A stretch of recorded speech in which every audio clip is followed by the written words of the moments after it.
Hello guys, this is Doronsmovies and you're watching the 20th episode of the Lore Q&A. So today I'll be answering some of the questions you guys left on the previous Lore Q&A video, and if you would like to get your questions answered, make sure you put them on the newest Q&A Lore video. It's pretty much as it always was, and also you can send your questions either by YouTube personal messages, Facebook and Twitter, and you have links in the description for Facebook and Twitter. Alright, so let's start. Ethan asks, do you think the Forsaken could be paladins since they were once human?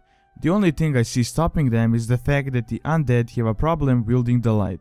Okay, so I think I'm pretty certain on this answer, and it is pretty much no, because if you played Warcraft 3, you would notice that the other users would use light spells against the undead, so pretty much what would heal a regular human would damage the undead in the same way. Pretty much if you heal someone for 500 health, you would damage the undead for 500 damage. So yeah, it's pretty much works the opposite way for the undead, even though it's not the same in the game and you can heal undead, which kind of doesn't make sense, but still it's the game. And the undead are kind of like the polar opposite of the light wielders, so it's pretty much just like black and white type of a comparison, and the undead are like black and the light is white, so it's like a huge contrast. And I don't think we will ever see an undead being a paladin, as they don't really work in the ways of the light, so that would kind of ruin the game if they actually added that.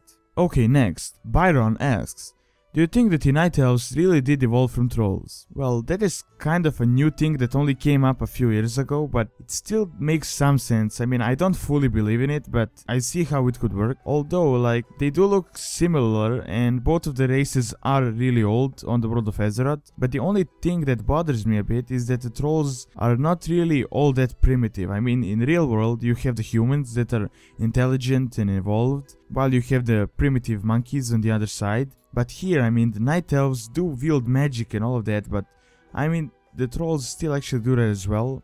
And they can talk, make strategic plans, can do diplomatic type of stuff. They pretty much, they aren't primitive, they're pretty much on the same level as the Night Elves, so it's not like a huge contrast between the two. But I'm guessing evolved could not be used in the same traditional sense, but more or less like that they split into two groups, and one group went north, and they started using other magics and started changing their beliefs. So yeah, I mean, it's not completely confirmed, but I see how it could make some sense. Alright, next. Julian asks, do you think Blizzard will ever make an RTS / Warcraft 4? Actually, I have been thinking about that for quite a while, as I was and I still am a huge fan of Warcraft 3, and I mean, I still play it from time to time to this day. So it would be amazing if they actually did make Warcraft 4, because now they have a new engine, more people, they have well developed designs. I mean, since they made StarCraft 2, and StarCraft 2 is one of the best esports out there, but the problem I see is the story and how it would actually work out. My initial idea was they could make it work out as if, for example, they continued the Warcraft 3 story and then kind of interpreted WoW story into the Warcraft 4. But yeah, it would kind of be hard for that to work. But then on the other hand, like, they could do something in a long Warcraft history that could still work as a new RTS games. So for example, you have the story of the Burning Legion invading Azeroth 10,000 years ago. And there isn't really too much about it in the game. I mean, yeah, there are a bunch of books and references in the game, but we have never really played in there. I mean, unless you count the Caverns of Time, but we haven't really seen the War of the Ancients. Well, I can see how they could make it work in that sense. I mean, with that story, and it wouldn't really affect the WoW storyline, as it is in ancient history, but it would also help people that don't read books, so they understand more of the lore, because you can't really see it in the game. But I mean, then again, I mean, I can see some of the complications there as well,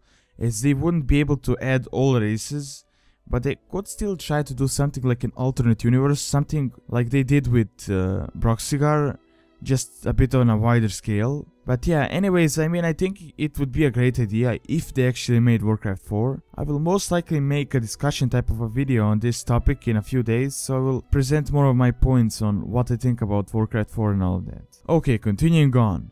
Zagnut Jones asks, When do you think we will see more Rexxar or Akama lore? Okay, well now honestly would be the perfect time for that, as most of Akama's lore is based off the destruction of Draenor, so it would be a perfect time to see him, as he hasn't really done much since the Burning Crusade. Also on Rexxar, well, I know they said they wanted to add him in the Siege of Orgrimmar, but they just ran out of time, as they thought if they add him, they have to add him in a bigger light, so he has like a big role in the siege, instead of just ruining his storyline with some minor unfinished role. And even though I really wanted to see Rexxar, I still think they made the right choice. I think it's actually better to not include him at all if they don't give him like a bigger role that he deserves. So I'm hoping that they will actually add him now in Warlords of Draenor, so he will have a bigger role, because he's a major character, and in my opinion he's one of the best and most badass characters in the game, and he really deserves some recognition, so I really hope we see him in the Warlords of Draenor storyline. Alright, next. Unearned End, I believe that's the name, asks, just a hypothetical question. Do you think that the current 3rd generation Death Knights would be able to have different eye colors other than blue? I ask this because of 2 reasons. 1. I would like different colored eyes for customization purposes, and 2. Seeing as they are no longer connected to the Lich King artists, would that not make their eyes change color? For what reasons, I don't know. Perhaps to match their personalities or battle prowess / magical attunement. Well, I mean, that is kind of one of those questions that hasn't really been answered at all by Blizzard. I mean, it hasn't really been addressed at all, and I think the blue eyes are just so we can tell if they are under Scourge or just regular undead. I mean, I understand that the Scourge only has blue eyes because they're under the control of the Lich King, but I mean, now that the Death Knights are free, I don't see why they couldn't change. I think it's just that Blizzard hasn't really bothered expanding the story of the Death Knights since Wrath of the Lich King, so they haven't made that available yet. Alright, continuing on. Nikai asks, in your opinion, what class has your favorite lore and what class has the most lore? Okay, so I'm not completely sure about how much lore each class has, but from my experience I believe that the Paladins and the Shamans would have the most lore, as that is kind of the magical representation of humans and orcs.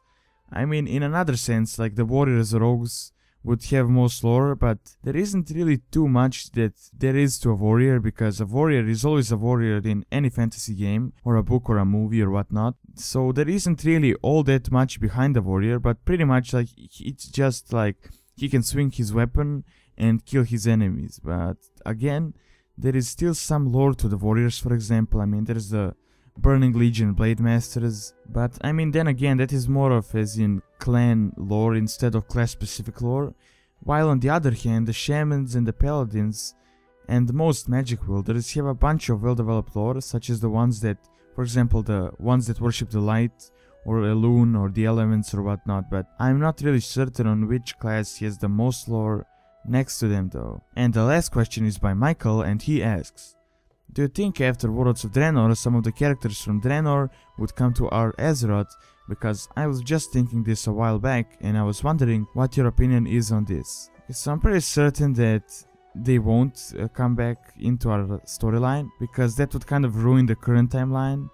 For example, I mean, if Troll brought Durotan into this world, I mean, how would that actually work? Because as Durotan died in this world, and thus Droll got captured, and it would just kind of interfere with our current timeline we have, and so for that reason, I don't see how it would work. But if they did somehow get into our current timeline, I would guess that something bad would happen, and due to the mistake in the current timeline, and there would be some sort of a problem in the world.